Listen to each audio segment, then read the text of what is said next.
Good morning friends, હું અજય ત્રિવેદી અને આજે આપણે ધોરણ 10 વિષય ગણિતમાં બોર્ડની એક્ઝામ માટે ખૂબ જ અગત્યના દાખલાઓ શીખી રહ્યા છીએ.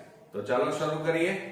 મિત્રો, સ્વાધ્યાય 12 અને એમાં પૃષ્ઠફળ અને ઘનફળ માટેના દાખલાઓ જોઈએ. તો 15 સેમી ત્રિજ્યા અને 55 સેમી કુલ ઊંચાઈ તથા અર્ધગોલક પાયો ધરાવતા શંકુનું ઘનફળ શોધો. બરોબર. હવે અહીંયા પાયો કેવો છે મિત્રો? અર્ધગોલક છે. કેવો છે? અર્ધગોલક. તો પહેલા આપણે આકૃતિ દોરી દઈએ. અર્ધગોલક પાયો.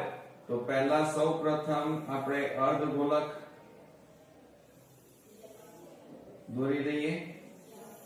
આ રીતે આ અર્ધગોલક અને એની ઉપરની ભાગે આ રીતે શંકુ દોરી દઈએ. આ શંકુ, આ એની ત્રિજ્યા, આ એની ઊંચાઈ થઈ. બરોબર. આ અર્ધગોલકની બહારની સપાટી. હવે શું કહે છે? 15 સેમી ત્રિજ્યા. એટલે ત્રિજ્યા આપણને કેટલી કીધી છે? 15 સેમી. 55 સેમી કુલ ઊંચાઈ. એટલે સમજો અહીંયાથી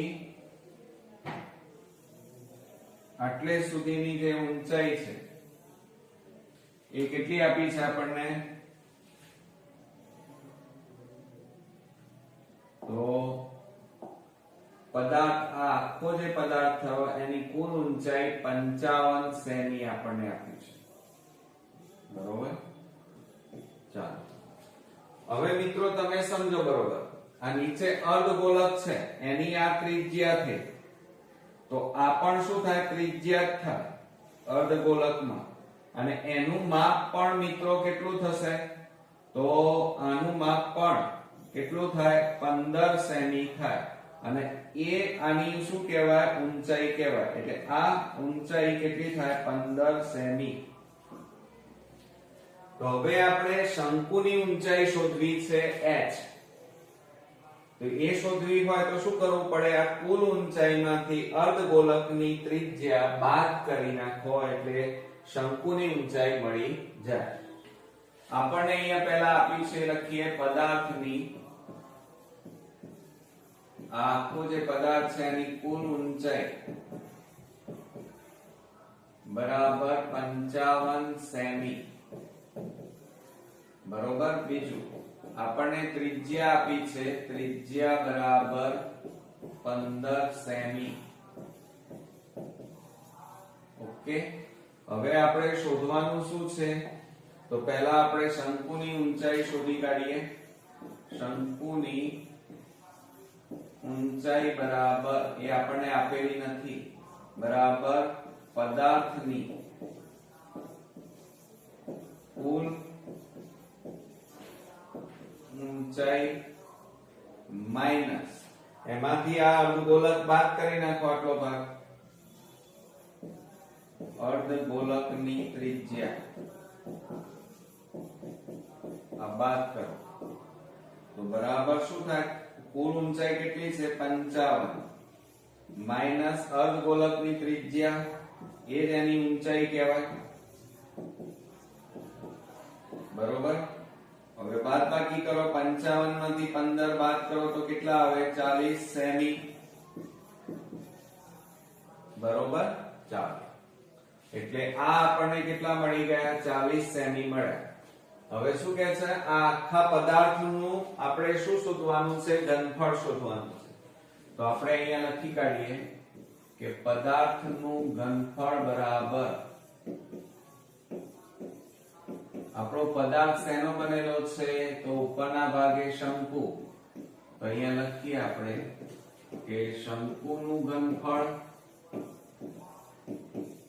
વત્તા નીચે શું છે? અર્ધગોલક. તો અર્ધગોલકનું ઘનફળ.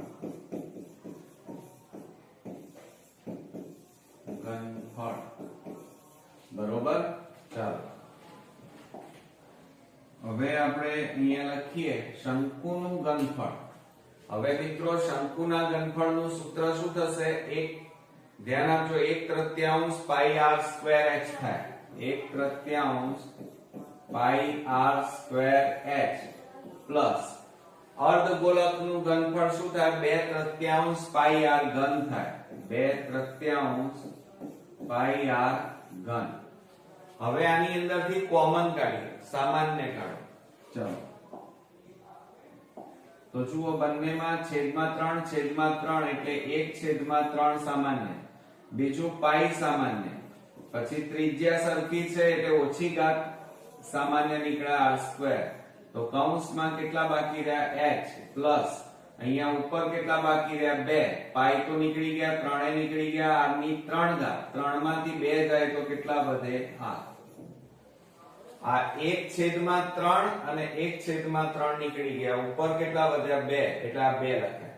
ઓકે, હવે એમાં કિંમતો મૂકી દો. ચલો તો બરાબર 1/3 ગુણ્યા પાઈ એટલે 22/7 ગુણ્યા r, ત્રિજ્યા કેટલી? 15/1, 15/1 ગુણ્યા કૌંસમાં h.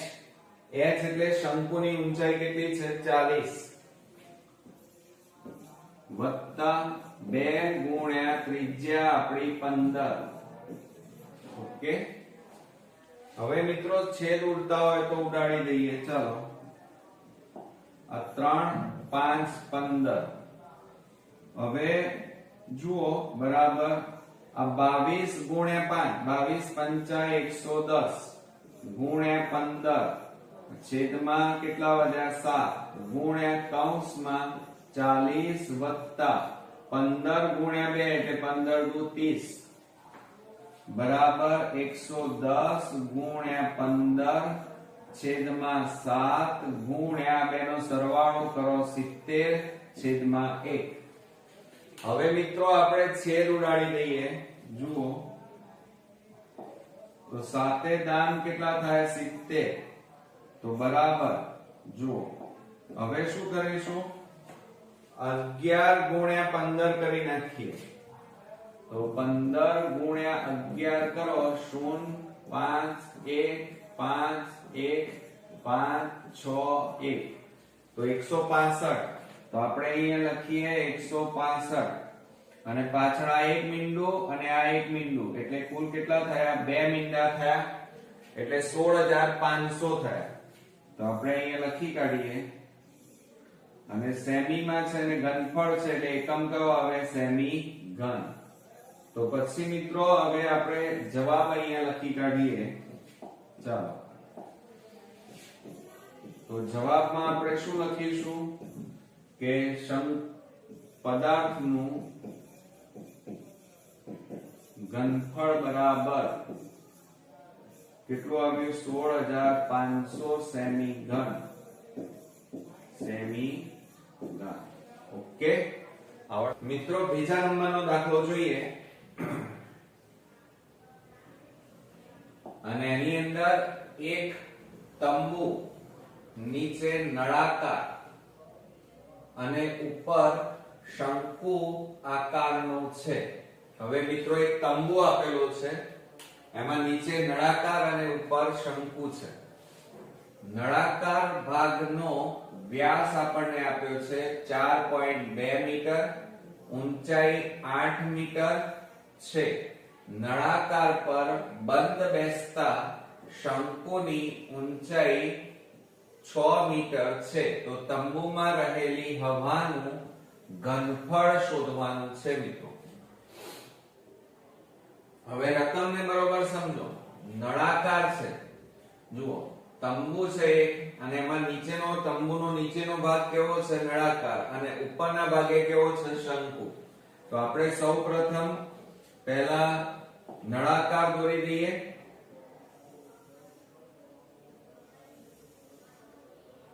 આ રીતે પહેલા નળાકાર દોરી દઈએ. આ એક તંબુ છે આ રીતે, એમાં નીચેનો ભાગ આ રીતે નળાકાર આપેલો છે અને ઉપરનો ભાગ શંકુ આકારનો થાય અને બંધ બેસતો આ રીતે ગોઠવાયેલો છે. આ શંકુની ત્રિજ્યા એ જ નળાકારની ત્રિજ્યા થાય મિત્રો. બરોબર, આ એની બહારની સપાટી આપણે દોરી.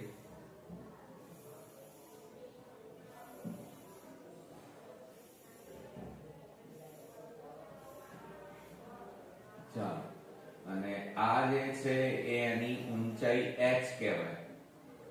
શું કે છે હવે જુઓ, નળાકાર ભાગનો વ્યાસ આપ્યો છે. હવે આ વ્યાસ આપેલો છે એટલે તમારે પહેલા શું શોધવી પડે? ત્રિજ્યા. તો આપણે દાખલાની શરૂઆત કરીએ તો આપણને વ્યાસ આપેલો છે, વ્યાસ બરાબર 4.2 મીટર.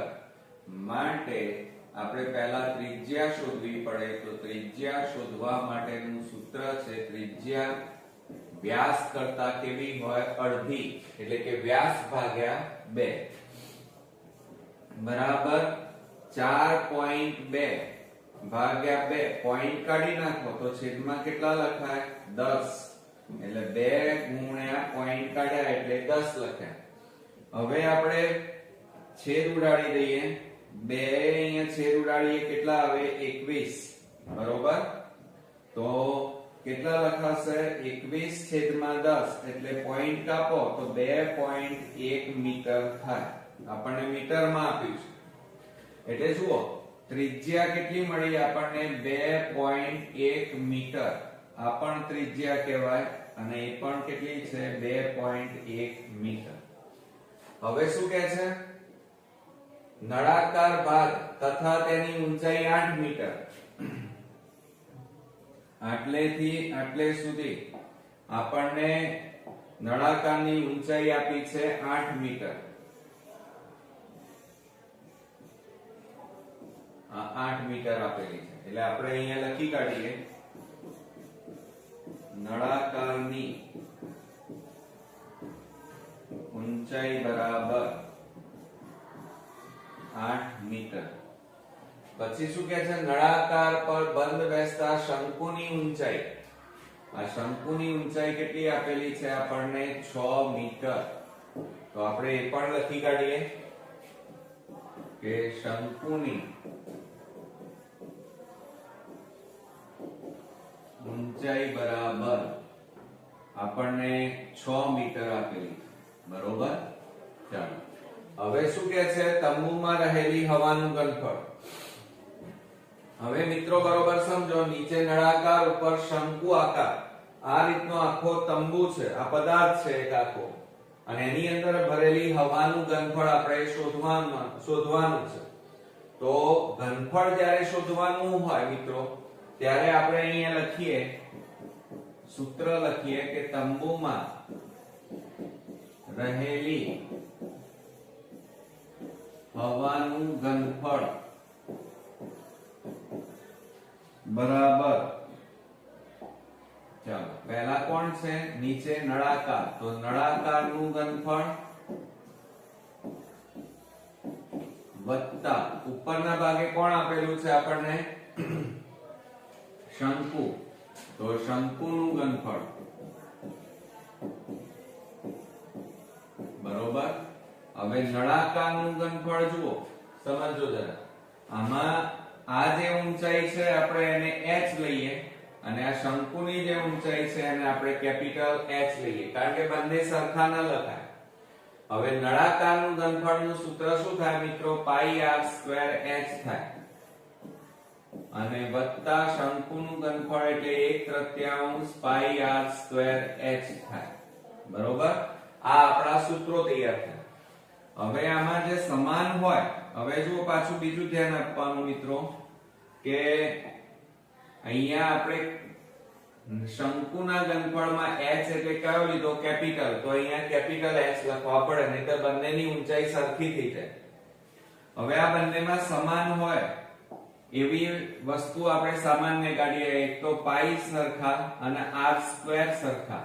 તો કૌંસમાં કેટલા બાકી રહ્યા? h પ્લસ 1/3 ગુણ્યા પાઈ નીકળી ગયા, r સ્ક્વેર નીકળી ગયા, તો બાકી શું રહ્યું? h બાકી રહ્યા.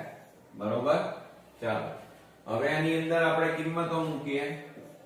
22/7 ગુણ્યા r સ્ક્વેર.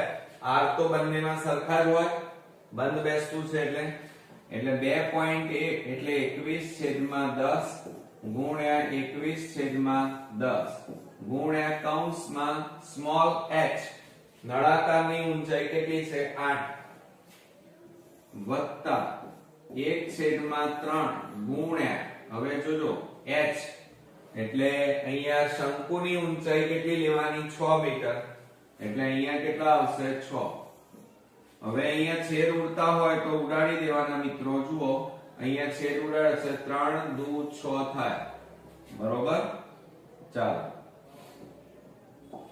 હવે અહીંયા છેદ ઉડશે 7 3 21 થાય તો હવે વધ્યા કેટલા 22 ગુણ્યા 3 22 તારીખ 66 ગુણ્યા 21 છેદમાં 10 ગુણ્યા 10 એટલે કેટલા થાય 100 ગુણ્યા કૌંસમાં 8 વત્તા 2 હવે 2 એકા 2 એટલે 8 વત્તા 2 કરીએ એટલે કેટલા થાય 10 થાય 8 ને 2 10 હવે છેદ ઉડતા હોય તો ઉડાડીએ જુઓ આ મીંડે ઉડી જાય તો બરાબર હવે મિત્રો જુઓ ખાસ 66 ગુણ્યા 21 કરવાના 66 ગુણ્યા 21 કરીએ 0 2 6 12 2 6 12 ને 13 6 6 તો 6 8 3 1 તો મિત્રો અહીંયા જુઓ 1386 અને છેદમાં કેટલા વધ્યા 10 બરાબર પોઈન્ટ કાપો તો 138.6 આવે હવે જો અહીંયા ઘનફળ કીધું છે અહીંયા શું કીધું છે આપણને ઘનફળ અને બધું મીટરમાં આપેલું છે એટલે એકમ કયો આવે મીટર ઘન આવે તો પછી તમારે અહીંયા જવાબ લખવો પડે આન્સર કરીને શું લખીશું આન્સર મિત્રો અહીંયા આન્સર કરીને આપણે લખીએ કે તંબુમાં રહેલી હવાનું ઘનફળ તંબુમાં રહેલી હવાનું ઘનફળ બરાબર 138.6 મીટર ઘન ઓકે તો આ રીતે આપણો ખૂબ જ અગત્યનો એક્ઝામ્પલ અહીંયા પૂરો થયો નેક્સ્ટ વિડિયોમાં નવા એક્ઝામ્પલ સાથે ફરી મળીએ ત્યાં સુધી ગુડ નાઇટ ફ્રેન્ડ્સ